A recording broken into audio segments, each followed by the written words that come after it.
दोस्तों, हमेशा कुछ ऐसे मुद्दे होते हैं जिन पर कि न सिर्फ विचार करने की ज़रूरत है बल्कि ये भी सोचने की ज़रूरत है हम किस समाज में और किस तरीके के राजनीतिक स्थितियों के बीच जीवन को जी रहे हैं। जल जंगल जमीन की बात करने वाले, अपने हक के लिए लड़ने वाले लोग अगर खामोश हो जाएंगे तो आप ये मान के चलें कि ये जो आज़ादी आपको मिली है, जो संविधान के आपको सारे अधिकार मिले हैं, उनको कोई न कोई अपने वजन से दबा रहा है और आप चुप रहेंगे। आज हमारे साथ हैं देवेश चौधरी, जो कि आदिवासी बहुजन अधिकार कल्याण संघ के प्रदेश अध्यक्ष हैं। देवेश जी, हम आपका स्वागत करते हैं। और भाई जैसा साहब। कि अभी आज आपने ज्ञापन दिया है कि एक आदिवासी को नक्सली बताकर उसके साथ एनकाउंटर हो गया, घटना क्या है? घटना ये है गंगा भैया कि 11 मार्च को हिरन बैगा उर्फ हिरन परते ये जो है बिछिया के अंतर्गत इनका कान्हा के जंगलों में लसरी टोला गांव। ने इनका जो गांव है वो मेरे ख्याल से बिछिया थाना अंतर्गत आता है, बिछिया जनपद पंचायत के अंतर्गत है वो। तो उस ये मजदूरी करने वाला युवक था और इसको वहां पे पुलिस वालों ने सिर्फ इसलिए एनकाउंटर कर दिया, ये बताया गया कि ये नक्सली था। अब आप इसमें इसकी मोडस ऑपरेंडी को आप समझिए कि इस जो वायनरी तय की गई है पुलिस के द्वारा, वो ये बताया गया कि यह हार्डकोर नक्सली था, जबकि उसके बुजुर्ग माता पिता, उसकी पत्नी, उसके बच्चे चीख चीख कर इस बात की गवाही दे रहे हैं कि वो मेहनत मजदूरी करने वाला युवक था और उसका किसी भी नक्सलवाद से कोई संबंध नहीं था। सबसे बड़ी बात यहाँ पर यह है कि नक्सली की जो समस्या है वो मध्य प्रदेश के बालाघाट अंचल के आसपास दिखाई देती है। आप उसको मतलब नक्सलवादियों को मंडला में और कान्हा के जंगलों में आपने कोई सर्चिंग ऑपरेशन चलाया था क्या? क्या उसके लिए आपने किसी तरीके का कोई ऑपरेशन की अनुमति ली थी क्या वरिष्ठ अधिकारियों से? ये बड़ा एक शोध का विषय है। अब जब इस घटना का काफी आदिवासी संगठनों ने और एसएसटी संगठनों ने जब विरोध किया तो कलेक्टर मंडला के द्वारा एक इसकी मजिस्ट्रियल जांच का आदेश दिया गया, दंडाधिकारी जांच का आदेश दिया गया। हमारा कहना यह है कि इस घटना की दंडाधिकारी जांच निष्पक्ष और पारदर्शी हो ही नहीं सकती है, क्योंकि इसमें पुलिस के वरिष्ठ अधिकारी इन्वॉल्व हैं। और जब पुलिस के वरिष्ठ अधिकारी इन्वॉल्व हैं तो एक एसडीएम स्तर के अधिकारी की जो जांच है वो कितनी निष्पक्ष रहेगी, यह शोध का विषय है। तो आज आदिवासी बहुजन अधिकार कल्याण संघ के द्वारा इस मुद्दे पे ज्ञापन दिया गया माननीय मुख्यमंत्री को कि हमने मांग की है कि इस घटना की जांच हाईकोर्ट के रिटायर्ड जस्टिस से किया जाए। जो सेवानिवृत्त न्यायाधीश हैं वो इस मामले की जांच करें, तभी न्याय मिल सकता है। क्योंकि आप ये देखिए कि आदिवासियों को अब न्याय पाने के लिए, दलितों को न्याय पाने के लिए भटकना पड़ रहा है। कहने के लिए जरूर राष्ट्रीय अनुसूचित जनजाति आयोग बने हुए हैं, मानवाधिकार आयोग बने हुए हैं, लेकिन ये सारे ऋण विहीन लोग हैं और ये कभी भी समय पे न्याय नहीं देते इनको। और आप कारपोरेट दिक्कुओं को, कारपोरेट मित्रों को लाभ पहुंचाने के लिए, जल जंगल जमीन से विस्थापित करने के लिए उन आदिवासियों को आप नक्सली बता रहे हो, दलितों को आप अर्बन नक्सली बता रहे हो।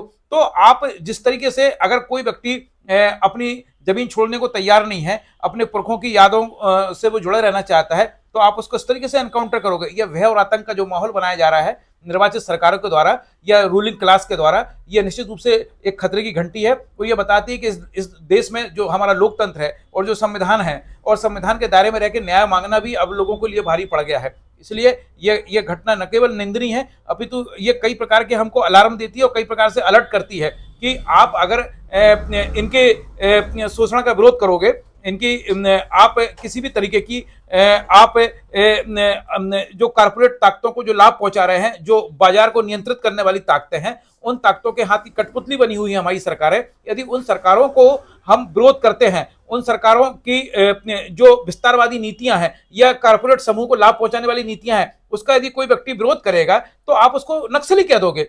कोई व्यक्ति यदि आपके लोकतांत्रिक दायरे में रहकर विरोध करेगा तो आप उसका एनकाउंटर करोगे। यह घटना इस बात का परिचायक है कि आने वाला समय निश्चित रूप से भयावह है। इसलिए हम सारे स्वतंत्र चेता लोग हैं जो जो जो कि समाज में तमाम प्रकार की विषमताओं और तमाम प्रकार के भेदभाव के खिलाफ और अस्पृश्यता के खिलाफ और नाइंसाफी के खिलाफ संघर्ष कर रहे हैं। तो हम तमाम लोगों की जिम्मेदारी बनती है कि इस तरह की घटना का विरोध करें, और आज उसी का हम लोगों ने एक पहल की है। देवेश भाई, जिस तरीके की ये घटना है, इसके पीछे क्या निहितार्थ हो सकते हैं, क्या लोगों के लाभ हो सकते हैं? पुलिस इस तरीके की स्थिति कर रही है तो इसमें कहीं ना कहीं सरकार का कोई मंशा भी होगी। निश्चित रूप से आपने बहुत महत्वपूर्ण सवाल पूछा कि आज हिरन परते जो है बिछिया के लसारी टोला गांव के थे, रोज मजदूरी करने जाते थे ये।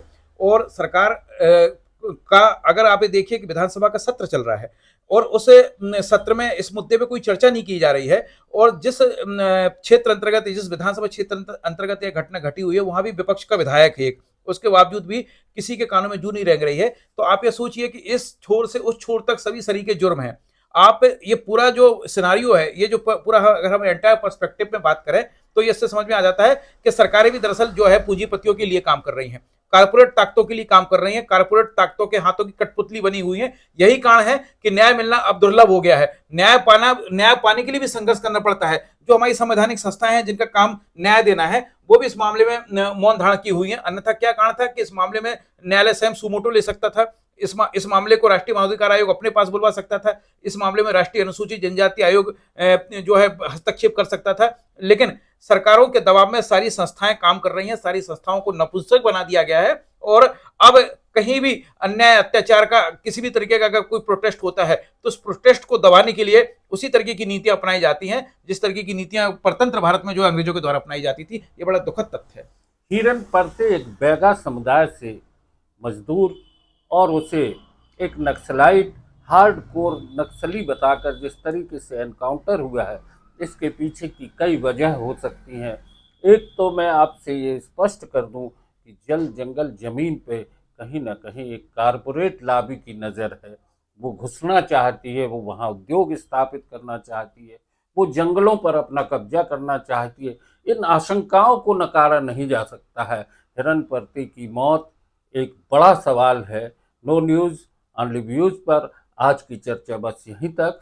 देवेश भाई बहुत बहुत धन्यवाद। धन्यवाद भाई साहब।